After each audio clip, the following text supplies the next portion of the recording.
Hey everyone, want to start recording and making sure you get good lineups for today. Making sure as well to start the groundwork for tournaments and cash games. So when you're in a 50-50 contest, making sure you're playing the best possible pitcher perhaps you can get, tier 1 or ace or second level, almost tier, ace level type pitcher. And looking at today is a good case and example that, you're not going to get a number 1 ace, but maybe like a number 2 ace, if you want to call it an ace, in Carrasco, where he's, getting 6.5 innings pitched per game. It's actually been up recently the past couple of games and pitching a lot of, a lot of pitches.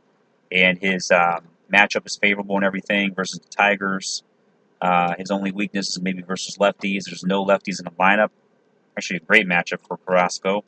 So we can look at plugging him in for today for all cash games if you like, the safest play. But as for tournaments, just remember that you want to go, more contrarian. Get away from him. You can go with some of these guys I've highlighted here that I'm watching right now. Rick Porcello. Just kind of watch his ownership, see how highly owned he is, as well as Patrick Corbin. And you can even go with McCullers, and even another a couple actually more wild cards I'd like to highlight here. Sal Romano for the Reds, facing in a good park for pitchers, the Giants, and he's got a decent matchup there, as well as Junior Guerrera. He's numbers are looking okay. The Sierra ERA and all those numbers with a pretty decent scoring log here the past 10 games or so, where he has a chance. I believe he has a good strikeout rate to get, win even if they can beat the team that he's opposing. Well, the pitcher Corbin. Now Corbin has a question mark whether he's supposed to be healthy, but there was a question mark concerning some type of lingering or nagging injury, and the matchup is not that great really versus the Milwaukee Brewers. They've been putting up some good runs and some numbers lately. So if you want to get this tool, and you want to go to this description link on the YouTube page, go ahead and get it. That way, free description, free report as well, included along with to help you gather and get ready for all seasons like football as well, so you can keep on the fancy track.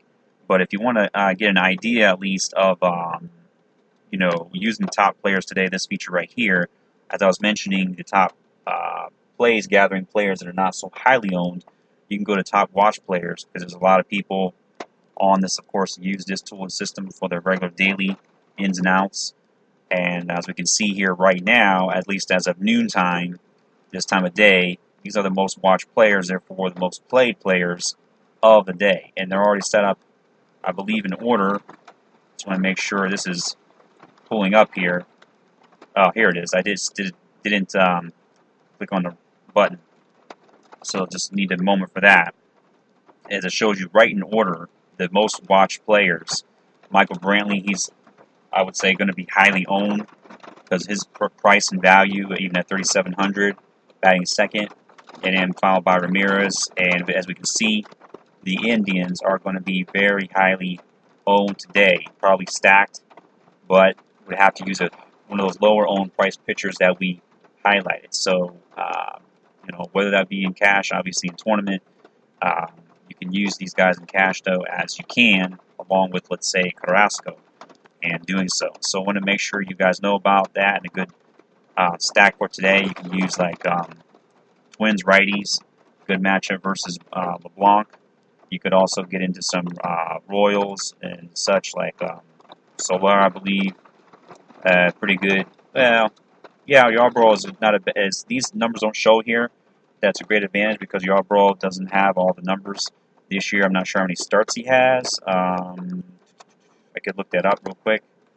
See, all you got to do is go back to the position optimizer, wait for that to load again, and go right back over to the pitchers.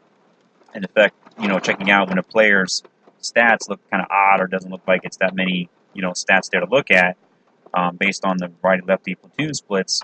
You can check to see now with Yarbrough here that he doesn't have, he has a 2-2 win-loss record. So he's played 4 games already, but 52 pitches a game, he doesn't pitch a whole lot of pitch counts. So keep that in mind with Yarbrough, and then maybe, Tampa Bay's relief pitchers are not that good, and you can hopefully get away with a sneaky stack there with Kansas City.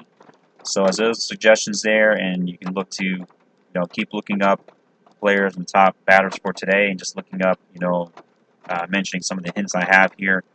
I explained to you to look for great batters matchups for the day. Just want to leave with that info, of course. Have a great matchup for the day.